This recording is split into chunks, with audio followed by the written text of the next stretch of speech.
Welcome back, everyone, to another episode of the FireStorm podcast. Today we're doing, well, I want to say another anime review, but you can't say that. I know, that's the thing. Some people call this not an anime because of its origins, which, I mean, that's fair. It's technically true, but like it's basically an anime. Well, I'm gonna label it an anime review, and if you get angry at me in the comments, then suck my hairy balls, because we're talking about Avatar: The Last Airbender. We're not talking We're not talking about the blue person James Cameron Avatar. We're talking about The Last Airbender.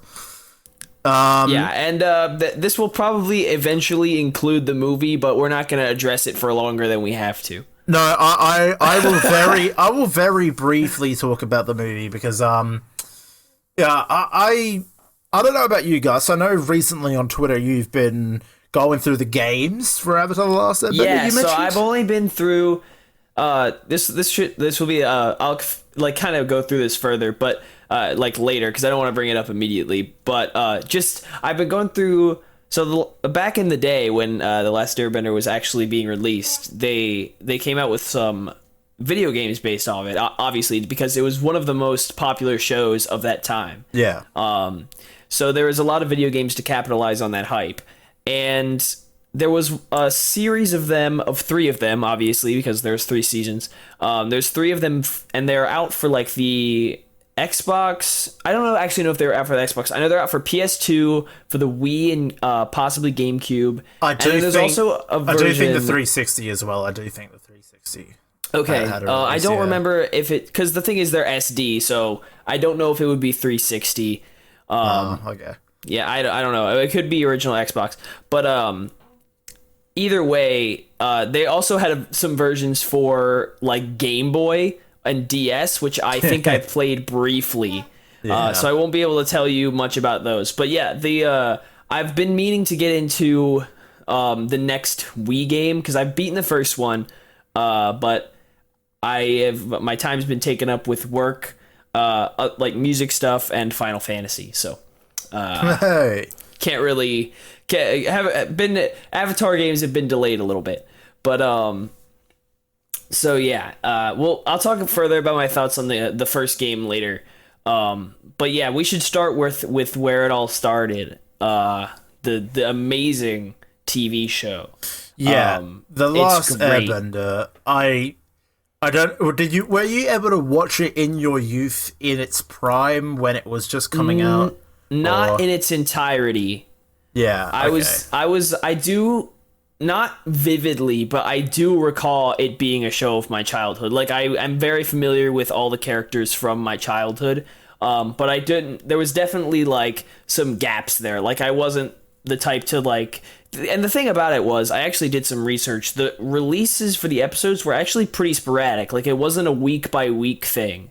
No. So it was fairly sporadic, and like stuff, there was actually big leaps in like during seasons, like big jumps and gaps where they just didn't have any episodes. Like for example, there was like a 6 or 7 month gap from episodes between the end of the solar eclipse invasion and then the episode after that.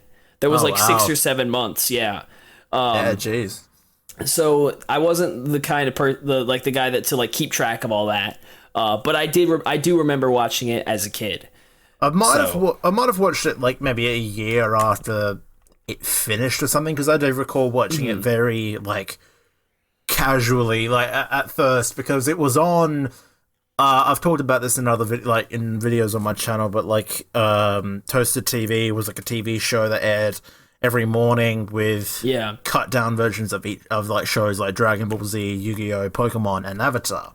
And like I watched Avatar and all that there, and then I watched it on some channels on Foxtel when it was on Foxtel, I believe. So I did keep up with it, but I remember a lot of people in school loved it, and I was the first one to actually get all 3 seasons on DVD. And everyone wanted to borrow the DVDs from me. It was fucking mint. Like, Nice. Avatar: The You Last all of a sudden became the popular kid. I wasn't really the popular kid. Like, everyone else that liked cartoons at that time wanted to borrow it from me. Like, everyone else. Yeah, well, no, I mean, you all of a sudden became the popular kid because you had amongst the our DVDs. little circle of fucking nerds. Yeah. But no, Avatar: The Last Airbender, like, what we got a lot to say. What a show! We got a lot to say about it. It was definitely one of the shows that helped define my childhood and actually, like, majorly influenced my writing because of the unique and well-crafted storytelling that Avatar: The Last Airbender has. Like, it's kind of like something I aspire to do, something that's so incredible, and it's a Nickelodeon show. Like, it is made for kids. It is made for kids, but it can also get very dark at times. Yes. It can also go in depth with your emotion and storytelling and friendship and relationships. It is such a well-crafted story, and like the backstory to everything is so interesting. Like, everything about it like has majorly influenced my writing to the point where, like, it was one of those shows that even my mother wanted to check out because she heard from other parents whose kids watched it of how good it was. So literally, I remember I watched all of the DVDs and let some of my friends borrow them, and then got them back. And I remember my mum said, "Hey, can I watch it with you?" So we watched Avatar: The Last Airbender in the living room, like 2 episodes every day, and we watched all 3 seasons, me and my mum. And I was that was fucking mint. And it stuck with me, and like she understood why I liked it. And then it got to the point where when I was about to finish my book and get it ready to publish, because I didn't tell a lot of my family what my book was about. When I told her about it, and when I offhandedly mentioned that, oh yeah, demons can control pyrokinesis, or like the ability to control fire, she said, "Oh, like in Avatar: The Last Airbender, right?" And I'm like, you know what? Yeah, kind of like that. Yeah, good comparison, Mum. Like, good job. So, yeah, surprisingly, it stuck with me a lot longer than I thought it would, and well, looking back on it now, it's easy to see why. It's just a fantastic experience, and it's fucking incredible. It's very nearly the perfectly crafted show. I would argue it's very, very close to perfect. There are some flaws that I am probably going to mention that I take umbrage with, but they're very, very small, and they don't have a lot of impact on the storytelling as a whole. And the biggest one I'll talk about eventually. It's at the very, very end of the show, but that's probably the biggest flaw, and you probably know what I'm talking about out there. We'll address it when the time comes, but yeah, the thing about it, honestly, the fact that it got re-released on Netflix in 2020 and almost immediately started trending on Twitter tells you all you need to know about its staying power. Like, despite the fact that it's definitely not the prettiest show we've seen, but it is still beautifully animated and designed.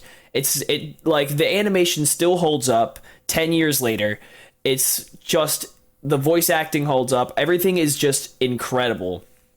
And the thing about it is, one thing I admire so much about just the creation of The Last Airbender as a whole is the amount of comedy they're able to squeeze in to this story that is actually really serious if you think about it.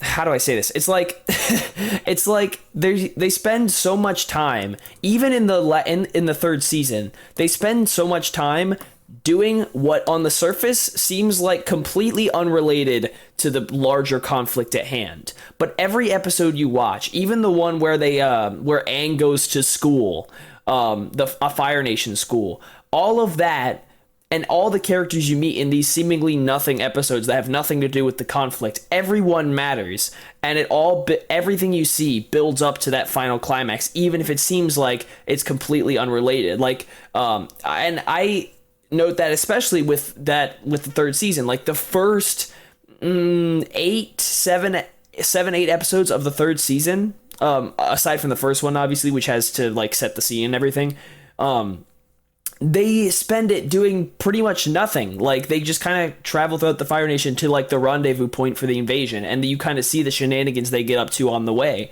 And it seems like it's just nothing. Like, on the surface, it's like, aren't you guys supposed to be, trying to worry about how to kill the Fire Lord and shit? But it's actually, like, very important character building, and you learn more and more about the characters, even more than you already did, and it just kind of explores all the different sides of the characters, and all of these things they're doing, they matter, and they build up to the final, like, to the conflict. It's just amazing. Like, it's the perfect balance of just all of the great looking action. The fight scenes, by the way, are incredible. Yeah. It's got great action. It's got a beautiful storytelling, amazing characters. What is it? It's got great comedy. The comedy almost never feels forced. And it's even got, like, even the romance it almost never feels forced. It's exactly, just because great. It takes time. Like, within the first few minutes of, like, the first episode, you can immediately tell the personality traits of Sokka, Katara, and Aang, and then the comedy from them. Like, that when they themselves make jokes or whatever, it just flows naturally because you already understand what their personality's like.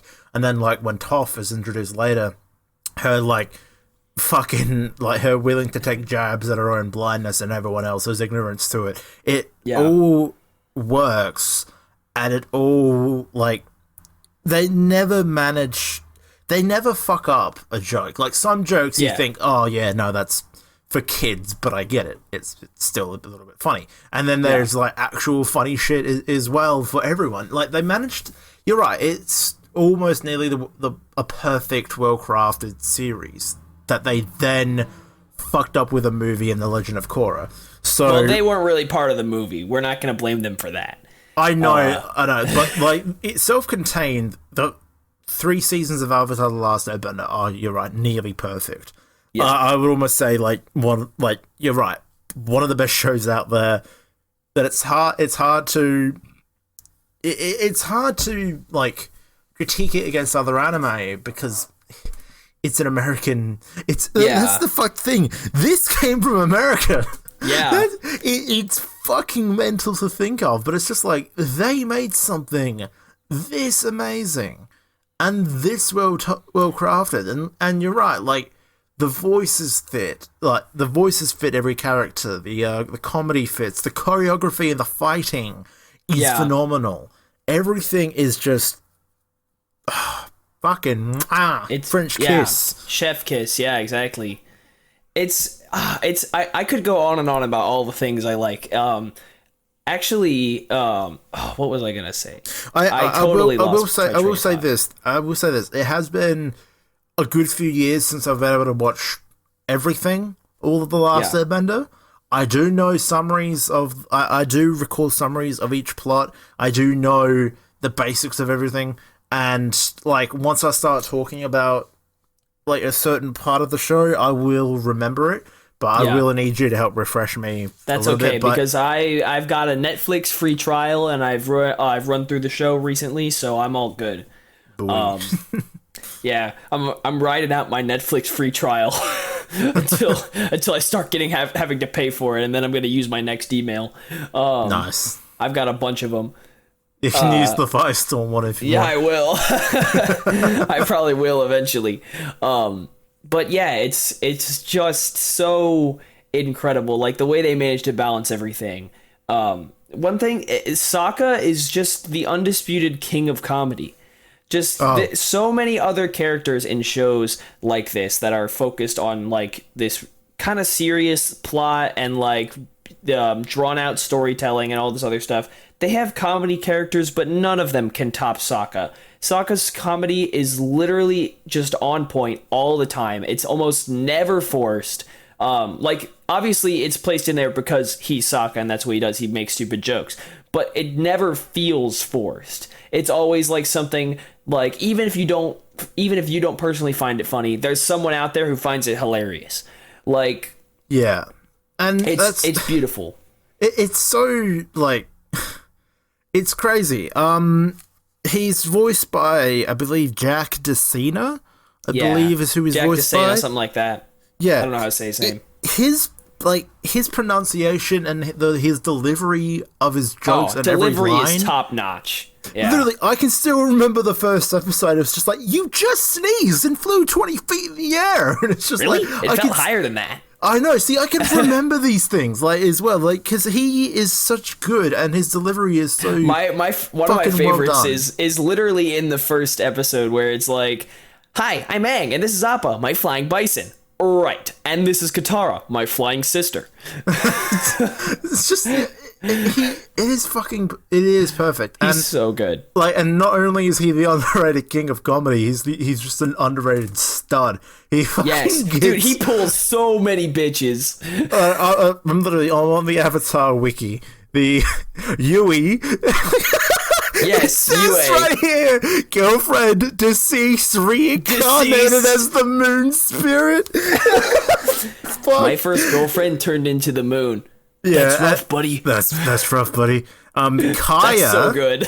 Kaya, I forgot who Kaya is, and then Suki, but everyone knows who Suki is. And Ty Lee, dude, Ty Lee thought he was cute. Yeah, fucking. Everyone, all the bitches wanted Sokka, dude. That's the other thing. Like, I'm even starting to remember now. Suki, the Kyoshi Warriors. That's right. Yes, the Kyoshi Warriors, like. Very underrated. Fucking making, and then with Toph and Katara, like, having these females kick so much fucking ass. Yeah. Like, back in the time when it was created, like, this is how you make a well-crafted show that appeals to every demographic. Yeah. Like, you've got everyone of multiple genders and multiple skin colors kicking fucking ass. Yeah. And it's so good. Like, the thing I appreciate about it is that it's very rarely, because at the beginning Sokka is made out to be kind of sexist, and then he grows from there because obviously in the first few episodes he's like, oh yeah, you're a girl, maybe you should go back to being like sewing. But literally by the time he meets Suki and learns about how great of a warrior she is, like, they almost never address the fact that, like, they never make a big deal out of, like, that the girls are kicking ass. The girls just kick ass. You know, it's never like, I'm the strongest girl, or, you know, like, oh my gosh, I can't believe you're a girl and you do all this crazy stuff. Like, no, it's just the girls kick ass. Like, there's nothing more to it, and that's why it's so good. Like, they don't make a big deal out of, like, the whole... It would seem feminist if they tried to make a big deal out of it, but the fact that it's not is literally just promoting equality. It's like, look at these chicks, they're badass, and it's like, that's literally it. I love that they don't make a big deal out of it. Yeah, it's literally just, here's some chicks that kick ass. As far as I remember, they introduced the Kyoshi Warriors, and at first he's just like, oh, okay. And then he gets his ass handed to him, and he's like, you know what? Fair. Can you teach me? Because Pretty much. So basically what happens is, like, so they get ambushed. The three main characters get ambushed, and Sokka, like, they're trapped, they're tied up, and Sokka was like, and he sees all the Kyoshi warriors. He's like, "Hey, where are the men that ambushed us?" And Suki's like, "There were no men. We ambushed you." And Sokka was like, "Wait, that's impossible. There's no way a bunch of girls took me down." And so then from there, he's like, he kind of learns the error of his ways, and asks them to teach him. But you're right. They take care of it in, like, under 10 minutes, and by like either the end of the episode or the start of the next one, when they reconcile, he's just like, you know what? I am sorry. Can you teach me? Because clearly I don't know what the fuck I didn't know what the fuck I was talking about. Can you teach me? And then, like, they do handle it very well. And especially for any kids watching, especially for any, like, I can imagine the young guys that are just dicks to girls because they're dicks. Like, they would see that and be like, oh, I better not be a dick. It's just like, because girls could kick my ass. Yeah, exactly. And I'm sorry, I just hit the microphone, but, like, it's okay. Yeah, literally everything is so well done, and any, like, issues that would need to be tackled are handled and taken care of well and in a short amount of time to not emphasize it that much, because in the end it's still a kid's show. Yeah. And it works, but the thing, like, even in a narrative sense, in storytelling, it was it's taken care of very appropriately, and they don't need to focus on that point because that it's not a show about. The show's goal isn't to prove like, oh, everyone is equal and can kick ass. The show has a story to tell, and it's not afraid to use everyone from any demographic of any gender to tell a good story. Yeah, it doesn't. It's not a show that's like made to try and be like, yo, everyone's awesome. It's going to be like, this is the story we have to tell, and that's what we're going to do. We're going to tell the story. I'm glad it doesn't like linger on points for too long to try and make people like regret their past decisions or whatever. And what that does, so like I mentioned, like I'm glad they don't ever make a big deal about girls like kicking ass. What that does is that like presents to young kids watching it presents it as the norm. It does like it's just like that's how it is. Like these girls are kicking ass. Like I don't know if you've seen that that quote. This is a meme going around a while ago. But that quote from Knuckles on feminism from the Sonic Boom TV show. That's literally what it is. That's literally what this is. It's like his quote basically says, are you like by trying to obviously I'm not going to try to explain the Sonic Boom situation, but what the idea is like by if they were to make a big deal out of the girls kicking ass, basically what that would be implying is that it's not the status quo and that it's actually something different from what is the norm. So, but just the fact, like, imagine if you were a kid and you tuned into the first episode of the third season of Avatar. Like, there's so much badass bending in that episode. Katara, like, basically shoves a ship with water. Toph chucks 3 dudes in a river in the ocean with metal bending. Like, all these girls are just kicking ass, and that's just how it is. You know, it's the norm. So by not addressing that and not lingering on that idea, they're showing all these younger viewers, like, hey, these girls can kick ass, and they're going to kick your ass, too. And that's just how it is. Like, that's one thing I really appreciate. It was almost progressive in that way. Like, even in 2008, even like 2005, whenever this shit came out, like, it's great in that way. That's one of the things I really love about the show, is that it just promotes that, like, real gender equality in a way that is beautiful. Like, it's just great. And not only, like, and now I'm reading a few summaries on Wiki, on the Avatar fandom Wiki, and I'm starting to remember a lot of the plot points and a lot of, like I said, it does tackle a few serious issues, but doesn't linger on them for too long. And I'm starting to remember one of the issues was, like, for Zuko, was, like, almost like family abuse, like being, like, his father and his sister Azula, like, how they were just cruel. And they were just dicks to him, and his injury is because of his father. Like, it tackles these issues very well, and I'm also now remembering the first time when my mother and I watched the show in the living room. She knew this show was different by episode 3 when Aang returns to the Southern Air Temple and finds his, like, Fire Nation soldiers and other monks their skeletons, and it's just like, oh fuck, oh this is serious. He's dead. Oh, they dead, bro. They dead, and it's like, wow, that. How do they make this? Like, this is not what you would expect from a kids show, but. I don't know. It is amazing. It's great. And actually, before I really move on from the whole gender thing, the gender equality thing, one thing I really like is when they address it in episode 4, when they meet the Kyoshi warriors, when they really heavily tackle Sokka's issue with, like, sexism and stuff. At the very end, after Sokka's doing, like, the Kyoshi warrior training and all that, Suki, like, Sokka and Suki are having a moment, and, like, Sokka apologizes to her because he says, I treated you like a girl when I should have treated you like a warrior. And Suki says, I am a warrior, but I'm a girl too, and she kisses him. Like, I think that's great, because it's like, it's literally what it is. It's showing that, like, this kind of romance can blossom, but also that Suki's just a badass warrior girl. Like, even though she's all this like badass fighter, she's still a girl at heart. And that's really just part of the whole, just promoting the whole gender equality thing. I think that stuff like that they do in the show all the time is great. It's awesome. And so I guess the only other thing, like, obviously Zuko has no real competition for the best character arc of any fictional character ever.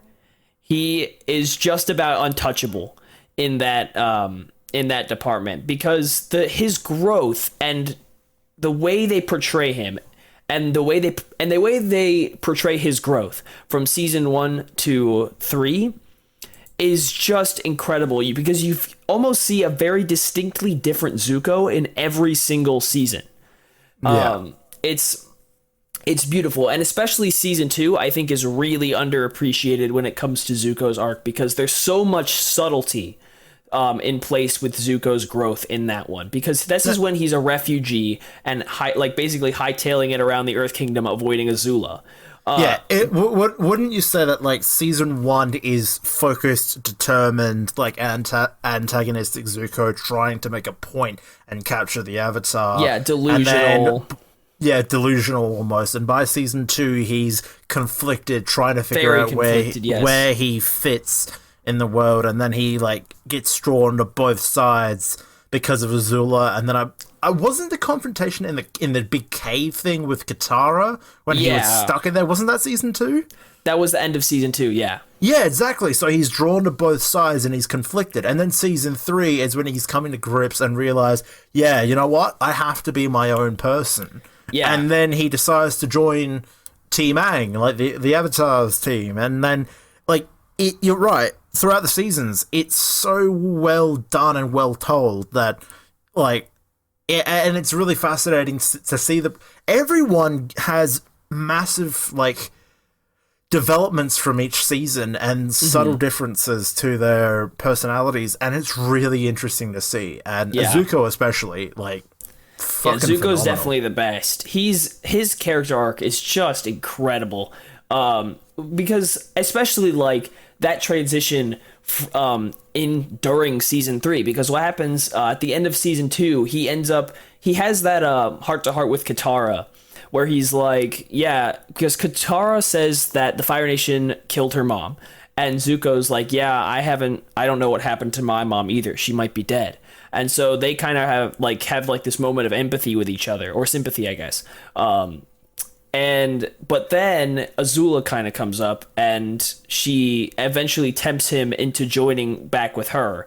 And they almost kill Aang and all that other stuff. And so eventually Zuko does end up betraying everyone and joins back up with Azula. And so in season 3, he's now a hero. Like, he's considered a Fire Nation hero now, because he helped claim Ba Sing Se and all that. And Azula even gave him the credit for killing Aang. And so now that it took, what's brilliant about it is that it took Zuko getting everything he ever wanted from the first season to realize that this is actually not what he wanted.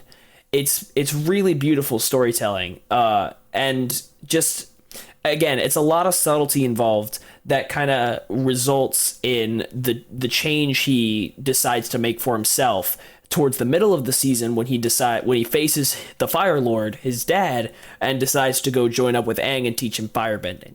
There's so much subtlety in Zuko's storyline, but it's absolutely brilliant, especially if you pay attention to it all. Like, you literally witness everything unfold, and not a whole lot of it is mentioned explicitly, but you can see all of the confliction in his lines and hear it in his voice throughout season 2, and then by season 3, you can tell that he's not happy when he's back as the Crown Prince. And especially as well great. with the relationship with Iroh as well, like how that also influences his turmoil and his conflicted status in his head, because he knows that his uncle isn't happy with everything going on with the Fire Nation, but he thinks it's his only path to redemption. And then later on, as the seasons develop and he starts to realize, you know what, maybe the Fire Nation isn't all it's chalked up to be. and then like he starts taking his uncle's like advice to heart more and decides to go out and find himself, and then it just all works so well. And you know what, I'm also going to make to state this now. You can quote me on this in the future. Okay. the Avatar: The Last Airbender gave me so much influence that I purposely based in my book the reason Zayn has a scar on his left eye is influenced from Zuko's scar on his left eye. Nice. It is a connection. It's not the same type of scar, but the reason it's on the left eye, the reason it's there is because I really think Zuko's design was mint, and like as well how his design changes subtly, like when he had the ponytail at the start and then he goes to like having his hair down when he stops giving a fuck about trying to impress people. Yeah. And it's just like, yeah. But yeah, quote me on that in the future. That's why I had subtle stylistic character design change, like influenced by Zuko and such. So there you go. I wanted to state that. There you go, dude. That's kind of epic, actually. I've fun fact, since we're on the topic, I've been thinking, I don't know what it is exactly that I want to do, but I want to write. I'm planning on buying a new microphone once I have enough money from the new job. I'm planning on upgrading my microphone. And once I do, I'm going to start writing some more original stuff. And I think my first venture is going to be Avatar: The Last Airbender related. Okay, so you're doing what like Divide and Fable are doing, as in you're taking a topic of a story and then you're using that to create something. I haven't decided exactly what I want it to be on yet. I'm thinking I either do like just a kind of touching on major topics, or like I would love to do like 3 songs based on like how Zuko feels. I think that would be great. I would love to do I've always loved the idea of doing different like styles within an album. So I've contemplated the idea of, or tossed around the idea of doing an EP with 4 songs and 1 based on each element. Because that would allow me to change up my stylistic choices and stuff, and allow me to write 4 very different songs while keeping the same style. I'm thinking back to your like that EP, that album you did for like seasonal songs. Yeah, like something like that, basically. Yeah. But with lyrics. Yeah, and it would be rock music. So that would be so that's something I've considered doing. But that definitely, once I get a new microphone, one of my first ventures is going to be Avatar related. I think almost certainly, because especially going back to watch it recently, it's really inspired me to like kind of write something, and I'm not sure. I just don't know what I want it to be exactly yet. So we'll see. But anyway, moving on. I actually wanted to go ahead and address the small gripes I have. They're all very small. For the most part, I don't really have many gripes other than the Great Divide episode, which can fuck off. But a lot of people have issues with that episode. A lot of people so stupid. It's so dumb. It's literally, it's one of the very few episodes in the entire show that has 0 consequence on anything.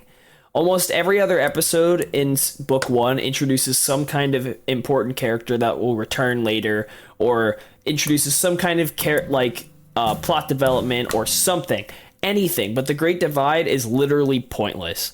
It's not to say that it's not entertaining, because it's Avatar and it is kind of entertaining. It's just really, really cheesy and almost lazy. Like, it's almost this lazy story between like these 2 feuding tribes of them hating each other based on a misunderstanding, like 2 different misunderstandings. And Aang just lies. The fact, honestly, it's not made better by the fact that Aang just lies at the end to make everything better, you know? Like, it's just a stupid episode, and I'm not a fan. That's the only one. And you know what? The only reason I dislike it so much is because it's literally about the only full episode in Avatar I actively dislike in any sense. Because this is basically my only chance to complain about the show, so I'm gonna take it, you know? No, that's fair. Like, so many people just it's a don't crap like episode. it, and like it it makes complete sense. It just stands out from the others as just like, what the fuck is the point of this? Exactly. Like, There's no point. What is happening? Yeah, it's bad. Yeah. The other thing go ahead. Sorry, I know a lot of people like it because it's funny, but that doesn't redeem it. It's a shit episode. Anyway, you go. So other than that, I don't have a whole lot of gripes. The Tales of Ba Sing Se episode is probably the only one of the ones in book 2 that I would have any sort of complaint about. I think it's a bit. It should have. Tales of Ba Sing Se to me feels more like a bonus episode. It doesn't feel like it should have been part of the main story. But it basically, I don't know if you remember this, but I'll kind of refresh your memory.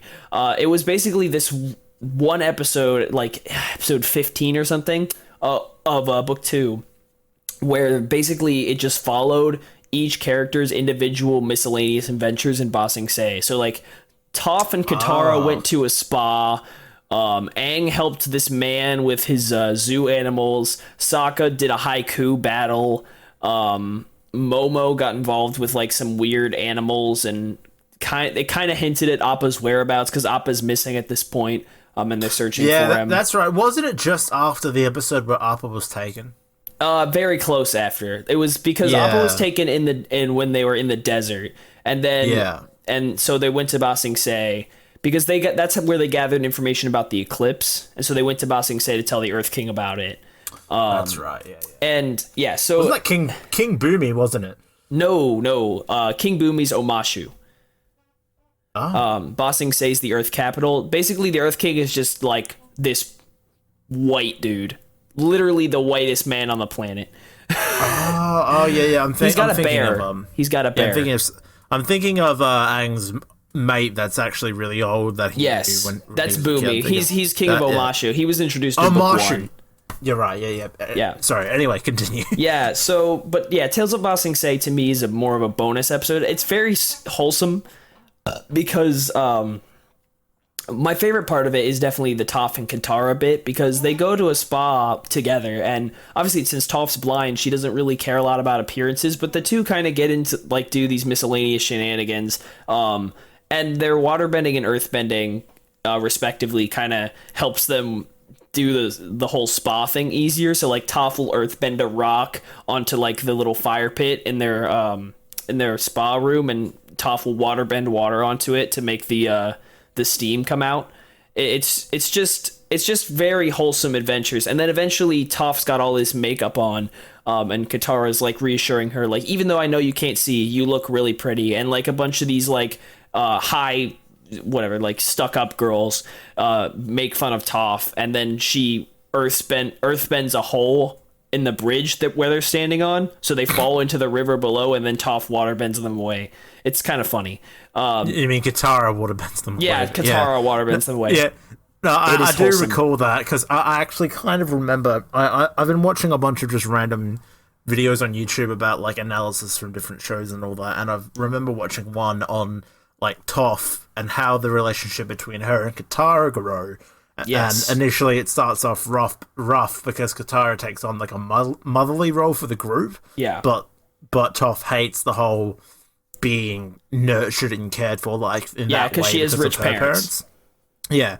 And then like their friendship like growing, and like I remember in that episode where they get up to shenanigans and all that, like it really does emphasize their growth up until that point, and it's actually really, really sweet to see. They're working together, and they're being friendly, and they're being nice, and it's actually really good. Yes, like that's the one thing. Like the building of different relationships and friendships. Yeah, each character has a different relationship with each other. Like it's great. The bromance of Aang and Sokka, dude, that's so underappreciated. I've literally thought about making a compilation of all the bromance moments they have. It's so good. They are bros, and it's amazing. It's one of the most underappreciated parts of Avatar, in my opinion. It's so good, and not enough people appreciate it. Like, one thing, and this is just generally for me, this very much applies to anime as well, but I think having a bromance with the main character having some kind of bromance with another dude in the show not only makes potential romance much more bearable, but also presents a very different side to the main character that you would never see if he was just interacting with a bunch of girls. So it expands. But Aang and Sokka's is by far one of the best in like any cartoon or anime. It's so good. That's one thing I wanted to try and do with in my book, Zayn and Nera. I wanted them to be bros by the end of it, and starting off like a bit oddly. Like in my first in the Protective Volume 1, I don't think I was able to do it as well as I wanted to, but like there is a benefit of like it's the character interactions in any story, like. It all does depend like on many different factors, but like Aang gets along so well with Katara, obviously because he has a crush on her, but then because like their friendship that builds up along the way, and then him like actually becoming bros with Sokka is meant, and then learning from Toph, and then becoming friends with Toph, and then eventually Zuko and everyone else. Yeah, actually, one of my favorite episodes of season 3 is the one where Aang and Zuko go to meet the dragons, the firebending masters. That's actually one of my favorite episodes of the whole show, just because it's one of the the only time, if not one of the only times, we ever get to see Aang and Zuko like by themselves and having a bromance. Like, because they get up to so much shenanigans up there, and it's actually really cool. And so that bromance between Aang and Zuko, I think, is not explored enough. I wish I got more time to kind of explore that a little bit more. Oh god! No fucking way! I'm so sorry. I'm just. This is the biggest coincidence. Oh my god! Have you seen that Twitter account of a guy named John who uses the pictures of like that big guy pretending to be a security guard in front of the door, and he says like, "Oh, drop your favorite characters here, and I'll see if they can come in." No. Oh wait, I haven't seen that account, but I know the meme. You know the meme? Well, yes. This guy is famous for doing that meme with different shows and characters. 5 minutes ago, he put on Twitter, drop your favorite Avatar character, and I'll see if they can come in. Nice. 5 minutes ago. I'm submitting one. That is mint. That's epic. That is fucking mint. Anyway, I'm sorry, that's just... No, actually, and on that note of the Firebending Masters, another one of my favorite episodes is Bitterwork, which is from Season 2, which is the one where Aang learns earthbending. From Toph, because both of those episodes, not only do they explore like the ideas of the different bending disciplines, which is fascinating to me personally, because there's so much like the way each bending style is done so differently from each other is really cool in my opinion. But also the character interactions in both are top notch. Like, and obviously in Bitterwork, Aang struggles to learn earthbending because he's obviously grew up his whole life in Airbender, which is the natural opposite of earthbending. So he's having a bit of trouble, and after he like kind of figures it out, it's really satisfying, but also it makes sense logically. So it's like there's so much thought put into just about everything in the show, including all the different bending styles, which are just really, really cool to like think about and explore in like, at least to me, because I think really they're fascinating cool. As well. I get what you're saying. That it is incredibly fascinating. Like, the only thing that's kind of annoying, like, there is a little bit of inconsistency with some of the ways that like bending is done in the show. Like, because I remember I just read a thing on The Great Divide about how like one earthbender had like one arm injured, and then he said, "Oh, I can't earthbend anymore because my arm is sore. Like, I can't earthbend right now." And then everyone else is just like, "Well, wait a minute. Toph can earthbend with her feet." And it's like, yeah, maybe some people have different levels of what they can do with their bending, but they didn't really explain that until later on. I don't even know if they explained that at all, to be honest. It guess it's just kind of implied for the most part. Like, Toph and like it's especially throughout the first season, it's always kind of implied that Katara has a lot of potential as a waterbender, but because there's no other waterbenders in the Southern Tribe, she has no one to teach her and no way to like refine her skills.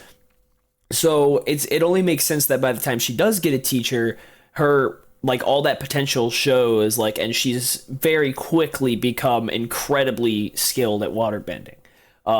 So and what's interesting is that I don't exactly know how she got those genes, because neither her mom nor her dad were waterbenders.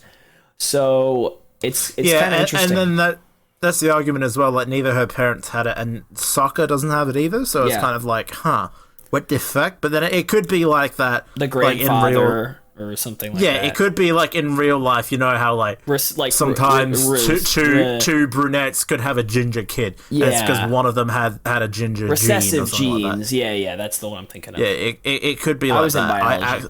I I did biology as well. I accidentally closed Firefox and everything I had open. God fucking damn it. Nice. But yeah, no, that is interesting. But yeah, I do get what you're saying, and I like the way that bending is implemented, and I like the one thing that fascinates me the most is the way they actually use bending in ways you wouldn't expect. Like, I don't know, I think it's hinted at in Avatar, but it isn't taken advantage of until Legend of Korra. There's a truck going past, sorry about that. Is like blood bending. Yeah. Like, and then like metal bending and sand bending and everything like that. Like, all that lightning is incredibly fascinating. And like, whenever Azula and Zuko use lightning, I'm like, oh, that's so cool. Dude, it's so cool. Yo. Yeah, that's so cool. So I guess, I was gonna, so back to my gripes with the show. Tales of Ba Sing Se, again, to me feels like a bonus episode. I wish something a little bit more like concrete and driving the story forward had been in its place, but it's definitely not a bad episode, and it's very enjoyable in its own right. Probably the weakest part is Sokka doing the haiku. It's funny, but it like contributes nothing. That's about it. But season 3, actually, surprisingly enough, is probably where I have the most amount of gripes. Season 1 is pretty much skates by, aside from the Great Divide. Like, there's some confusing stuff, like Aang combining with the Moon Spirit to make a giant monster. That's a bit weird, or not the Moon Spirit, the Ocean Spirit. And season 2 skates by as well. Season 3, a few things. There's a one episode right before the invasion, which is completely ridiculous and feels like an acid trip. It's the one where Aang can't get sleep because he's worried about fighting the Fire Lord. He's like, the start of the episode's like, oh yeah, the invasion's in 4 days, and Aang starts freaking out because he has to face, like, basically save the world in 4 days, and he can't get any sleep. Wait, is this the turtle one? No, this is before that. Oh, okay, sorry, continue. Yeah. So basically he has a bunch of nightmares. It's funny. Like don't get me wrong, it's very funny, because one of the first things that happens in the episode is like, Aang's like, I can almost recite it word by word. Your days of tyranny are over, Fire Lord. I'm bringing you down. And the Fire Lord goes, how do you plan to do that? You're not even wearing pants. And he's like, woo! And he's like, because he's naked, and like that's his nightmare. He's having a nightmare about he's going to face the Fire Lord and forgot to wear pants. And so then basically everyone else spends the whole episode worried about him, and then by like the last 5 minutes, you're on full on acid territory. Like Appa and Momo are talking and having a samurai battle. The guru is like coming through on a cloud with 8 arms and playing the bongos. Like, it's full on acid territory. It's ridiculous and it's funny, but I don't think it was necessarily worth an entire episode. Like, you could have used half of it. You could have used like half of an episode to establish that Aang is worried, and still given us all the necessary ridiculousness. So it was one of those things, like it didn't feel like it really contributed anything to the story as a whole. Because I mean, that's probably one of my bigger gripes with season 3, but my biggest gripe with season 3 is that it's the lion turtle, right? Yeah, the turtle. Fuck. What was that? It's a giant lion turtle. So I don't know, but anyway, basically to kind of refresh your memory, it doesn't really become a prominent. Basically, the reason why I don't like this is because it's not really built up in long-term storytelling. Basically, what happens is at the end of the Southern Raiders, which is the really dark one where Katara goes to seek revenge on the guy who killed her mother, and she uses bloodbending again. So that's the Southern Raiders. That's probably one of the darkest and most real shit episodes in the entire show, probably by a long shot. It's crazy how serious that one gets.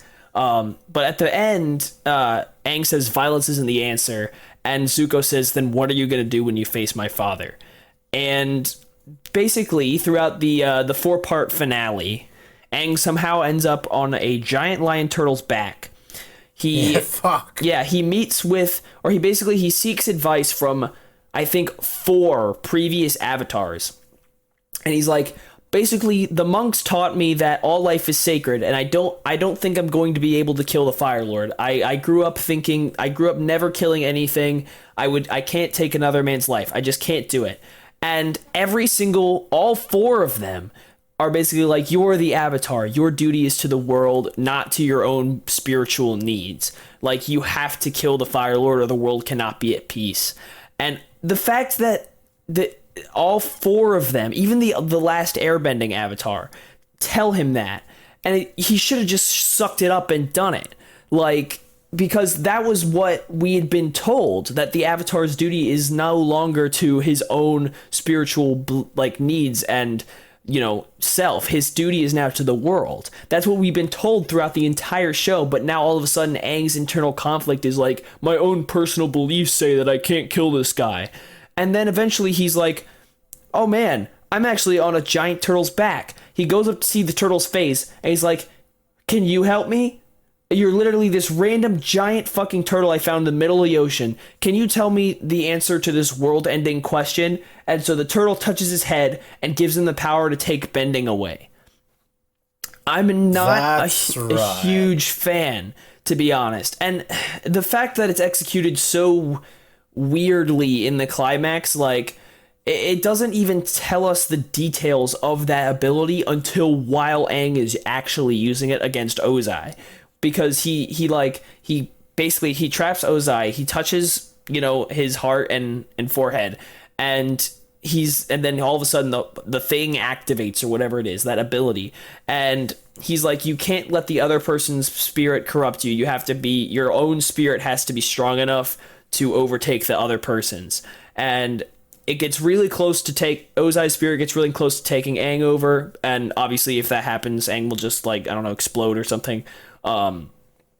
He comes back really quickly and manages to take Ozai's bending away, which is a peaceful ending, and I guess kind of shows that, teaches kids that all people are worth giving a chance, which I guess people with the whole situation going on might need to hear as well.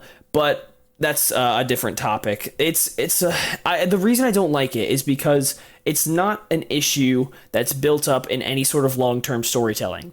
We hadn't been told much throughout the show that Aang has an issue with killing things. It was kind of an implied idea that he's like this very good-natured, gentle soul. But never was it an issue to have to kill someone. We always kind of assumed that whenever Aang would fight the Fire Lord, like he's gonna have to go down. But all of a sudden this inner conflict happens, and what gets me is that all 4 of the previous avatars he talks to tell him, like, yeah, kill the dude, just suck it up, and he doesn't listen. Like, and then he goes to find the face of a giant fucking lion turtle who says, in the beginning of time, before the avatar, we bended not the elements, but the spirit energy within ourselves. Like, what the fuck? It's a Deus Ex Machina at its finest. It's my biggest gripe with the show. It makes no sense. I was about to say, I don't like it. I was about to say, it is literally a Deus Ex Machina. Yeah, it is it's literally so dumb. And I get what you're saying. Like, I think the whole internal conflict he has about not wanting to kill anyone, it could have been brought in a little bit earlier. It could have been mentioned a little bit earlier. It's just like, yeah, this guy is the worst of the worst. Most likely you're going to have to kill him. And then he can start thinking, oh, wait. Oh, shit, this is serious. It's literally only the story of, like, the last 4 episodes. Yeah, and then, like, all the other avatars telling him, nah, fucking end him, mate. Just exactly. Get him over and done with. Like, it should have been, and because I'm just going over the thing again. I believe, what is it? Like, he voluntarily left the Avatar state, not wanting to kill Ozai to win. Instead, Aang used an ancient type of bending power, energy bending, to strip Ozai of his fire bending forever, ending the fight peacefully without any casualties. So, energy bending, like, when they were introducing all these other novel concepts of bending, which when Toph was able to do metal bending and sand bending, like, maybe in that giant fucking library in the fucking, like, when they found out about the eclipse, maybe they could have hinted at this earlier. They could have found a book or something that said, legend tells of an ancient way to disrupt someone else's bending power with the power of energy bending, and then maybe he could have it's taken never the even book called or something, energy bending in the show. I know, like, was it never called energy bending? No, it never was. It was never even addressed. I think that's what they called it, like, in the next season or something like that, and Korra maybe they dubbed, they gave it a name then, and maybe that's what the wiki is getting it off of. But like, I do think you're right. It is literally an ex machina, and they could have hinted at something like energy bending earlier. Like, maybe in that lost that's what I'm saying. In the lost library, he found a book on it and was just like, oh, okay, I'm going to take this and read up on what energy bending is. And then he practices, and then he manages to figure it out, and he's just like, okay, I don't know if this is going to work, but this is my only chance to end this fight peacefully. And he tries it, and it actually works. And he's like, thank fuck, I don't have to kill Ozai. Thank God for that. Like, and you know instead of just a giant fucking turtle being like, yo, bro, here's the power to end it peacefully. Yeah, the thing is, right, like, I don't have an issue with, like, his first attempt using energy bending or whatever being against Ozai. I think that's kind of cool, like, having this new power to end the war in a peaceful way without having to kill anyone or take any lives. Those are the same thing. But and I do kind of like the idea of there being another point of conflict in those last 4 episodes, rather than just, here's, it's finally Sozin's Comet's here, we have to kill the Fire Lord. Having another point of conflict makes the character interactions more interesting, and more, like, that gives more depth to them. So I don't have a problem with that being a point of conflict in and of itself.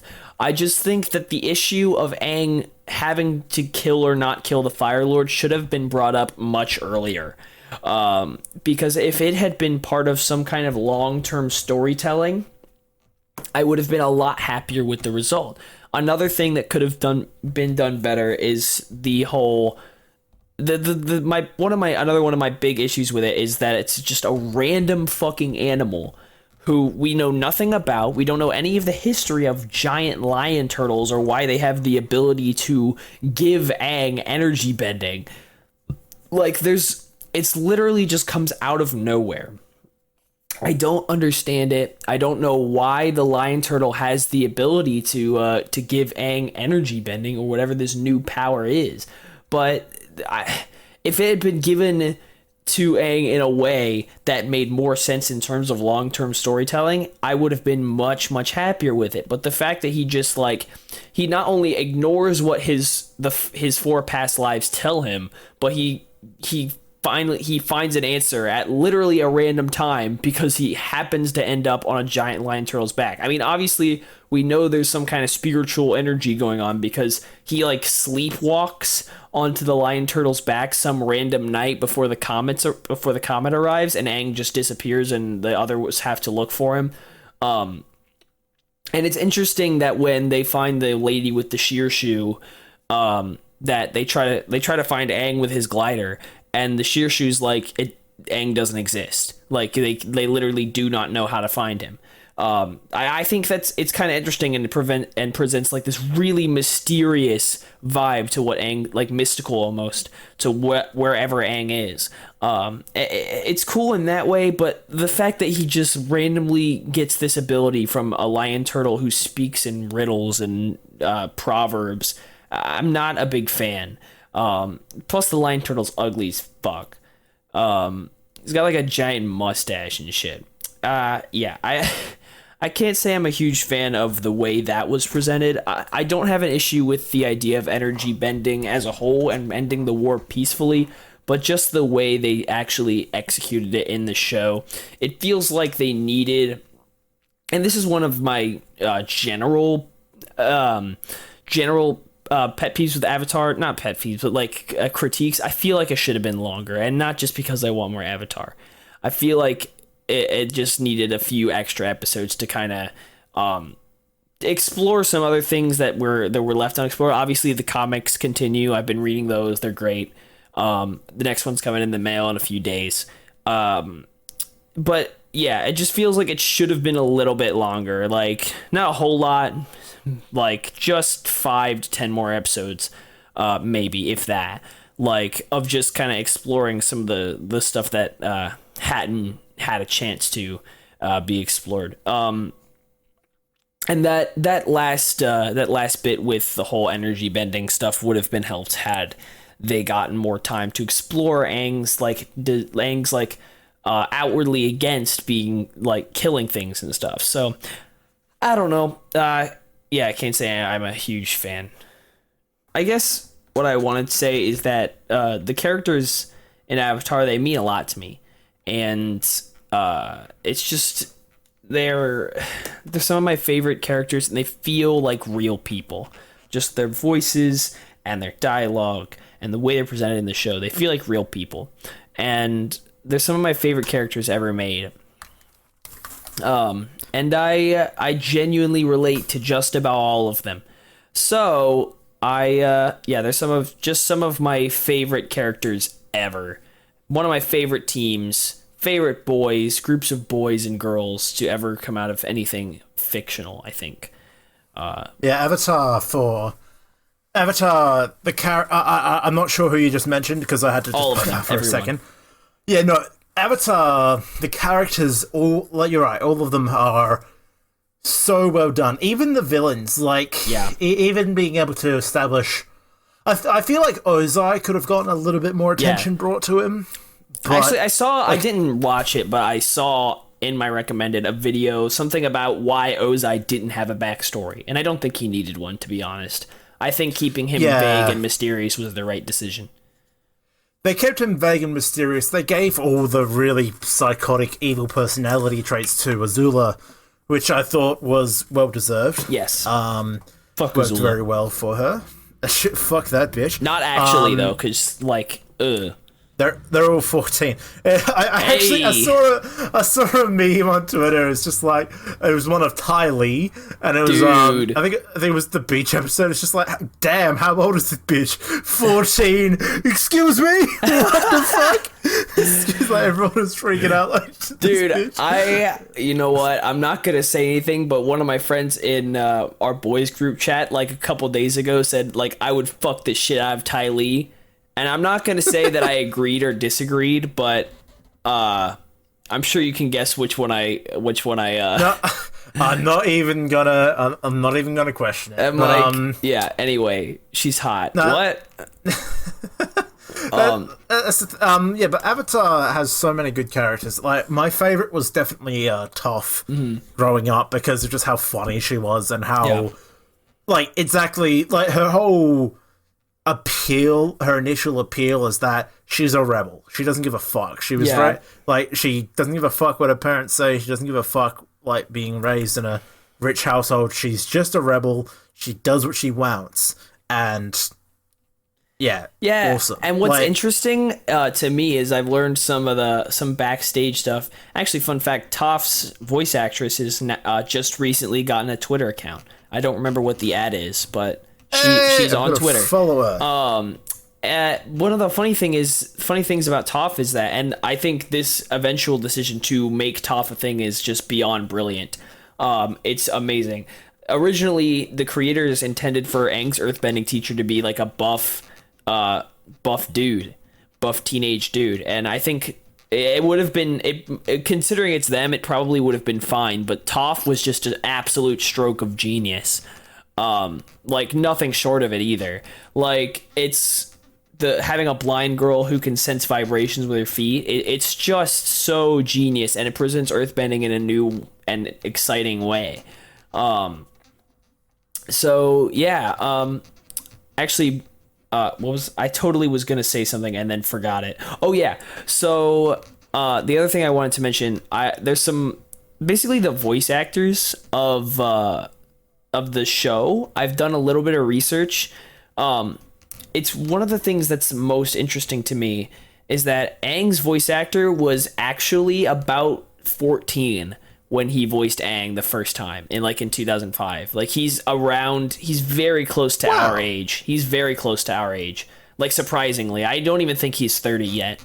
That's actually a fucking good idea. Yeah, I don't even think he's 30 yet. He's probably like 26, maybe 27 now. But what's wild to me is that he almost has zero voice acting or any even acting credits since Aang. He's got almost nothing. In fact, I don't think he's done a single voice acting role since Aang. And I'm like, for real? I think he went. In fact, I think I read somewhere that he went to college in Pennsylvania or something, or Connecticut, and got a business degree. Like, dude, you could have done anything. People would have been clamoring to have the voice of Aang in their projects. You could have literally done anything you wanted. It's just wild to me. The fact that I know I've seen he's been credited with some miscellaneous short films, doing sound or filmography or something for random short films, which I don't even think are available online. It's just so bizarre to me.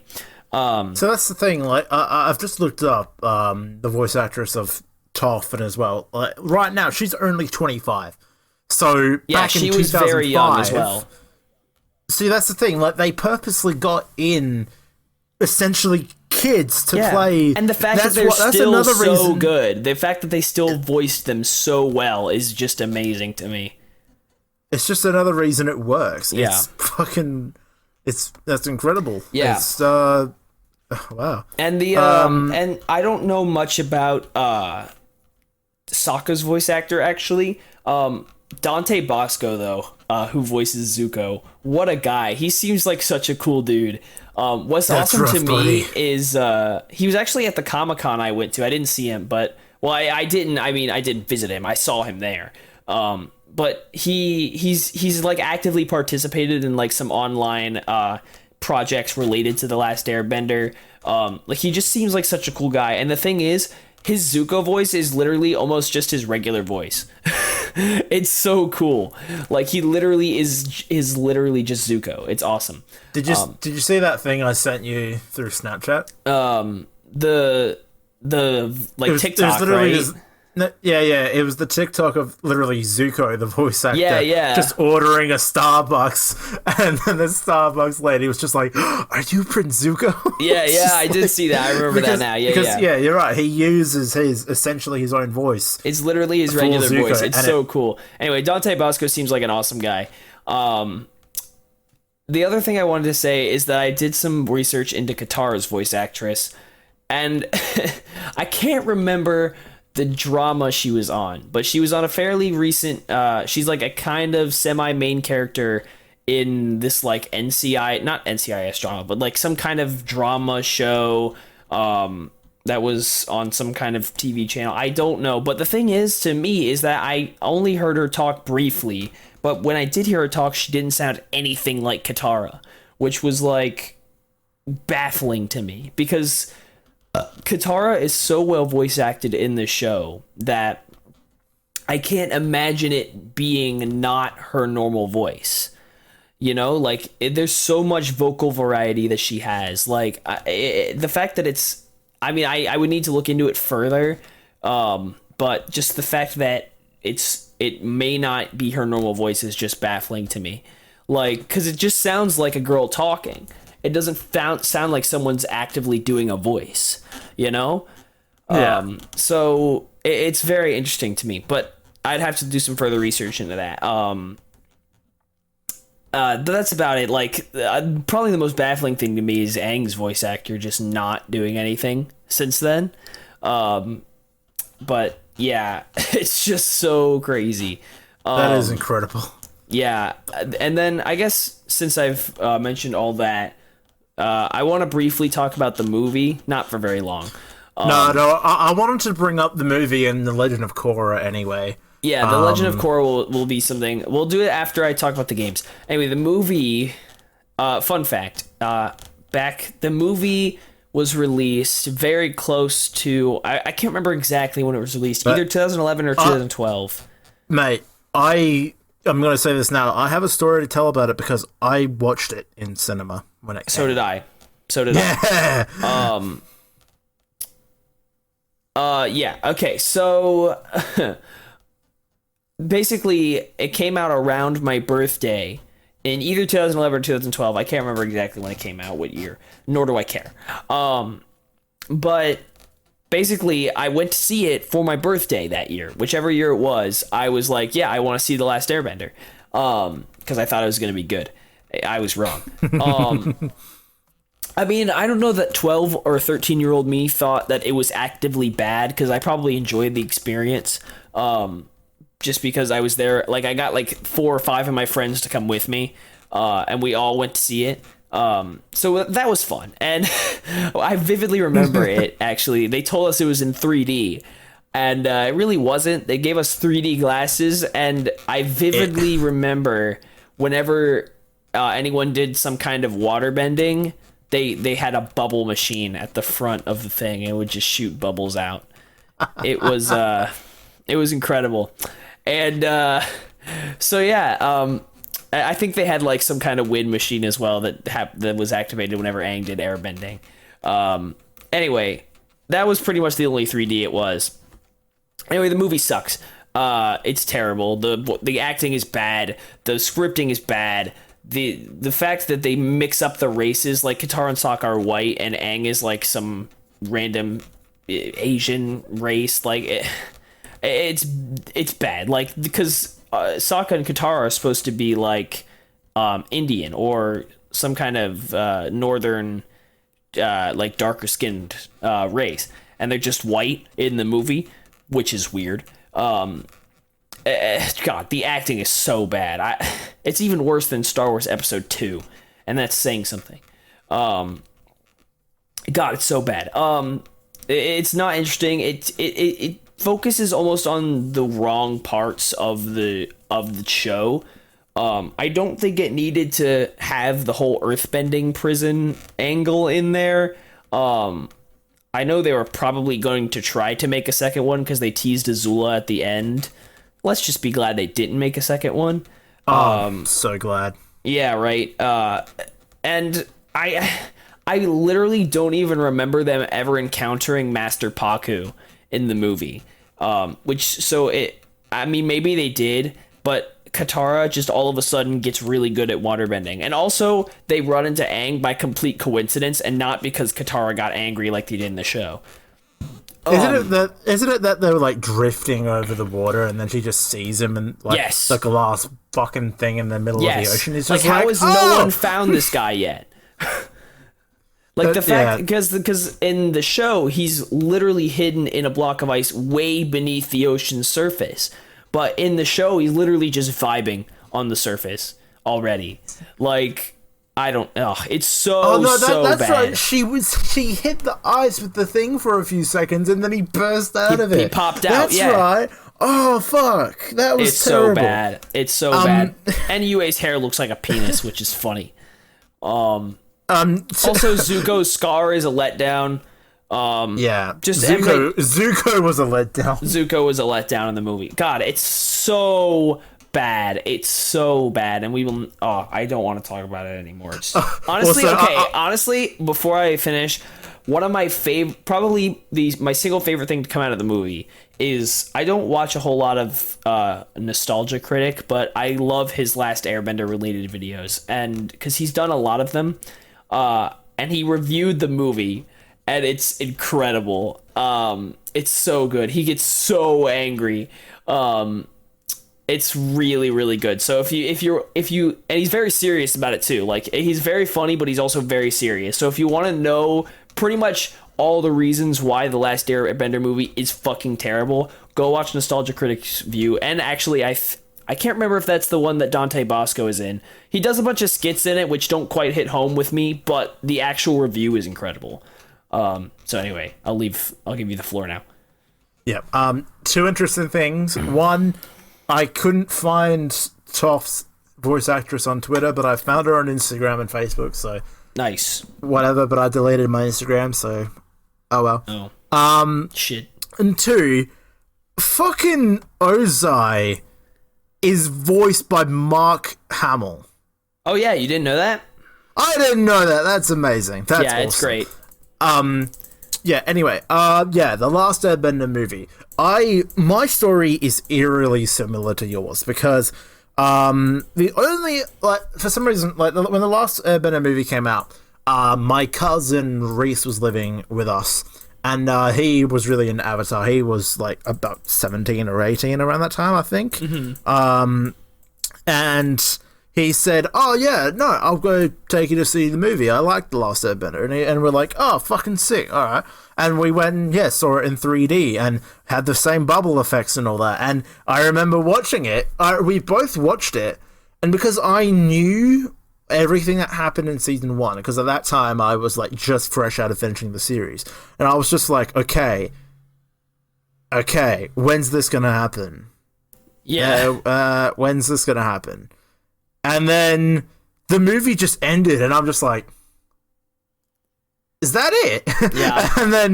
and then my cousin was trying to be nice about it. He was just like, oh, that was, and I was just like, me as like, what, a 10, 11-year-old kid, I was like, that was crap. And then he was just like, yeah, no, that was crap. And I'm just like it was just such a letdown. And that was like, because at that time, like, my cousin Reese and I, like, we barely hung out as just him and I, because I'm like 5-6 years younger than him, so we rarely ever hung out with just him and I. So it was just like, it was a massive letdown, and we were just both like, yeah, no, that was shit.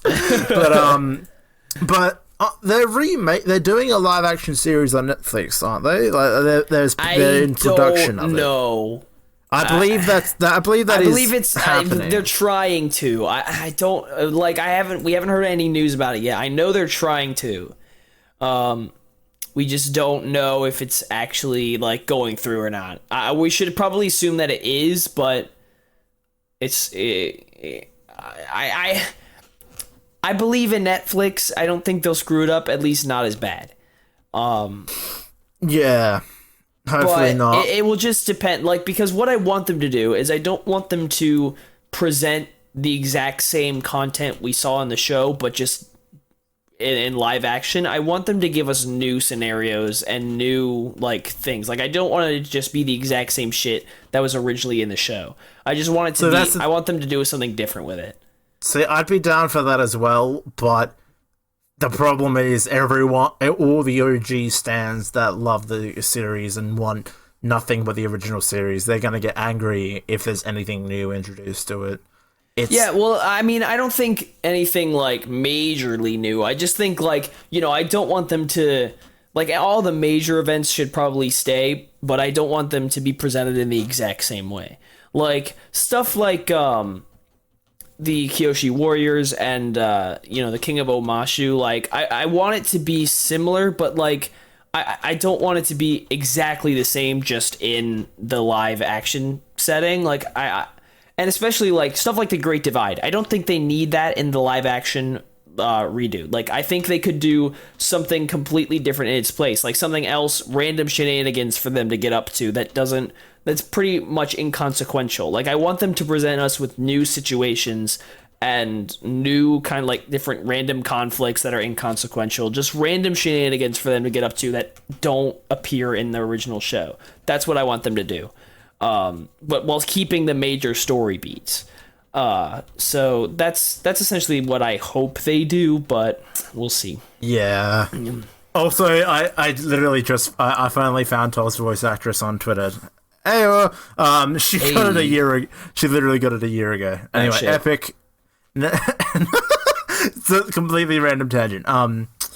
But yeah, no, fuck the movie. Hopefully, a live action Hopefully, the live action adaptation is good. And fuck, I'm just going to quickly. I'm just going to quickly mention my thoughts on The Legend of Korra. I watched season 1. I love the idea that they had going for it with a female lead that knows 3 of the 4 elements but doesn't know airbending. I think that was a fucking phenomenal place to start. Yeah. And I like the plot with that like organization that's trying to take down everything. I thought that was all mint. But the sporting, the really quickly like rushed into love triangle, and then I didn't like that. All the other weird shit that was brought in, and then like by the end of it, they turned it into like a social message and made her lesbian, which isn't a bad thing, but I felt like that it was forced. From what I was told, because I have friends that have literally everything Avatar related, and like they've told me, yeah, it was probably the most forced thing you could imagine. Yeah, it was so forced. And it was just like, wow, okay, cool. But it's like I feel like they botched it. And like they started off with something strong, then they botched it. And like, yeah, I would need to rewatch it to give my full thoughts. But I agree, it's very forced. And also, it might have been because like I watched it a few years after it came out, when I was a bit older. The jokes didn't land with me as hard, maybe because I'm a bit older now. Well, the thing is, I think it was made for a bit of an older audience. I'll address this when I talk about Korra in a minute, but go ahead and finish your thought. Yeah, I feel like a lot more could have been done, and I do feel like it was just kind of flip-flopping a bit between different ideas, and they weren't able to nail one down, and it just became a mess. So yeah, they definitely they didn't have the same balance. And like I know they brought back a bunch of the older characters, which is cool. Like I remember Toph was like Toph was in season 4.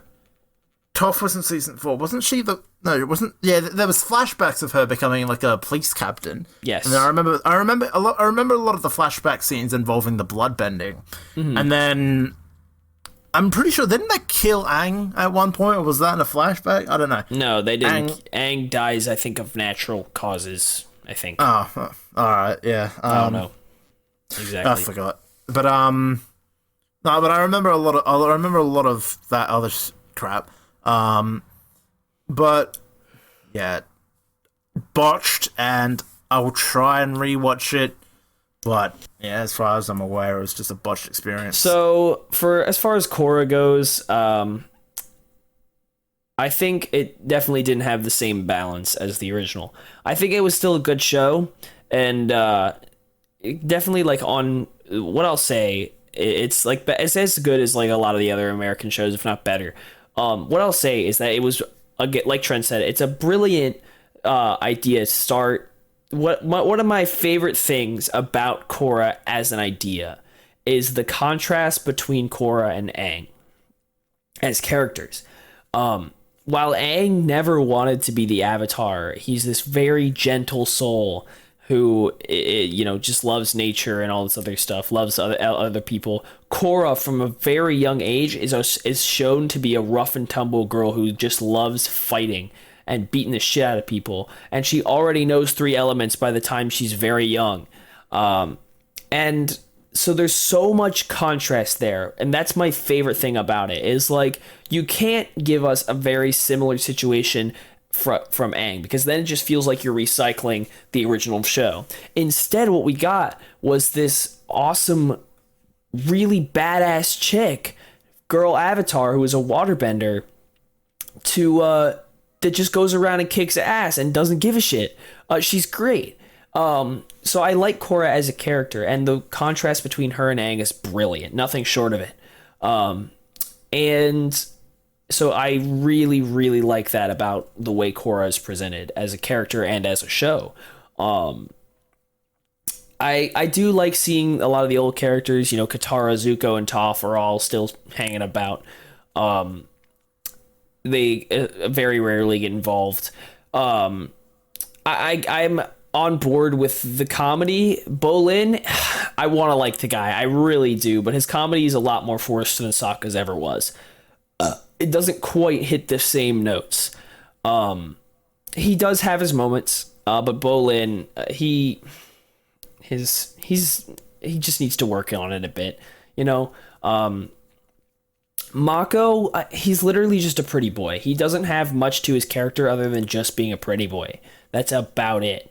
And the romance, again, was rushed. It just did not have the same balance, the beautiful balance, and it rushed into too many things. But again, what I like is that there's so much contrast between Korra and the original, because in the original you had this very close to nature world. Like, there wasn't a whole lot of modern architecture.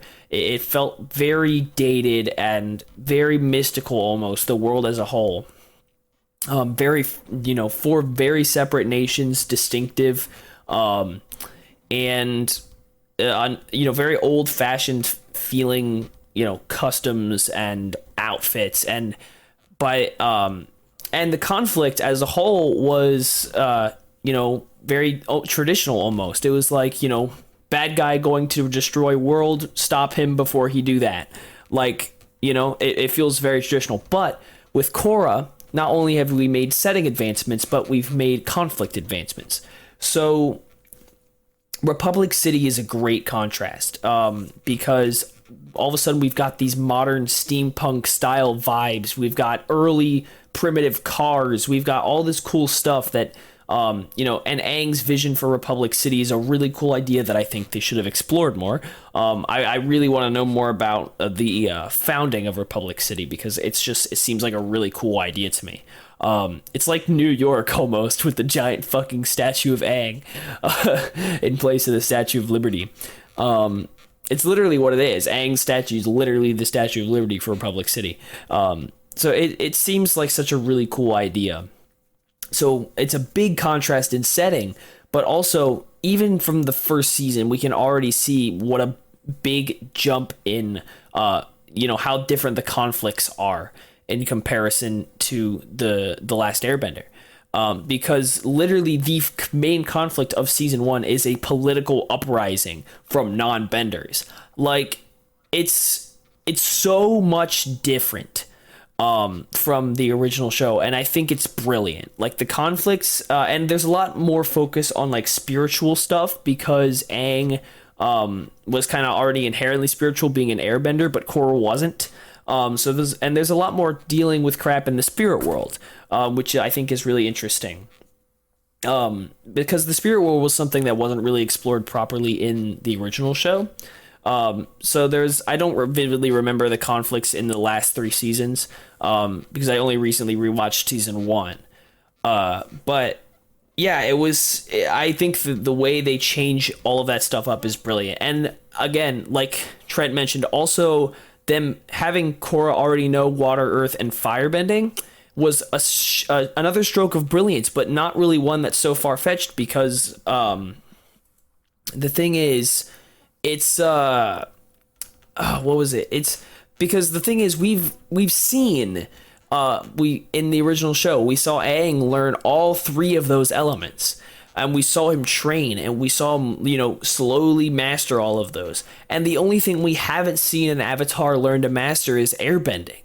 So just having Korra being, not trained in airbending, and obviously having Tenzin, who's the only pure airbender left on the planet aside from his kids, he just the way they go about training her, and the way airbending is so different from how she is like as a personality and as a character, and how she has to learn to like control herself and be more spiritual, and it's just a really cool thing. And again, like, it emphasizes the contrast we have between Aang and Korra. It's just so brilliant. But a lot of the stuff, it was a smart method of storytelling, because they know we've already been through the whole learning the other bending techniques, so let's go with something that we haven't seen yet. It was a very smart storytelling and like aspect to not retread old. Yes, absolutely. So very smart. And that's probably one of my favorite things about Korra. Another one of my favorite things is actually Tenzin's kids. They're adorable. Just the little airbending kids. They're so awesome. And so they're just very wholesome and sweet. I'm very much with you on a lot of the idea, like the whole rushed things. The romance between Korra and Mako felt rushed. Literally, like, it just happened because, like, Mako was involved with the hot girl Asami. For some reason, I always want to call her Salami. Anyway, yeah, he was involved with her, and literally the romance happened because she thought he was cute. And then, like, they kind of had a couple moments, and then, like, that was about it. Like, yeah, that was about, so it was not the Aang and Katara romance. It was not that good. But yeah, the balance from the original show definitely wasn't there in Korra. But I do think Korra is a good experience, and it's a very different take on the world of Avatar, which we desperately needed, because if we just gotten more of the stuff we've seen in The Last Airbender, it just would have felt like recycled content. But the fact that they take such a different view, like, they come at it from such a different angle, in this case with the whole Republic City and the spirit world and political uprisings, it feels so interesting, and very different from the original, which is good. So yeah, I was going to address the games, but I'm actually thinking I'm going to do a big video where I review all three of them, so I don't think I would talk about the games in this video. So I'll do that. I'll save that for my own video. I wrote out a pretty complete review of the first game already. So so once I finish the other two, we'll be in good territory. So yeah, that's about all I have to say. Yeah, and I was about to say, I think this episode's gone on for long enough, so I reckon we're good to go. But yeah. So whenever you do make that video, we'll add an iCard at the end of this one. Yeah. So watch it. And I've got nothing else to say about Avatar other than watch it. It's on Netflix now. Oh my god, what are you doing if you haven't watched it? One of the best shows out there, and you will not regret it. It is a fucking phenomenal show. Yes, it is. So, there you go. Yeah, so thank you guys for listening, and if you would like to follow us on Twitter for dick jokes and whatever else, you can do so at FireStorm Pod. You can also tweet us telling us how gay we are or something. I don't know. If you want to send us questions or suggestions, you can do so in the comments down below or at our email, firestormproductions2@gmail.com. Whatever you want to, anything you want to send us, podcast episode ideas, questions for maybe a potential Q&A episode somewhere down the line. We'd love to do that at some point.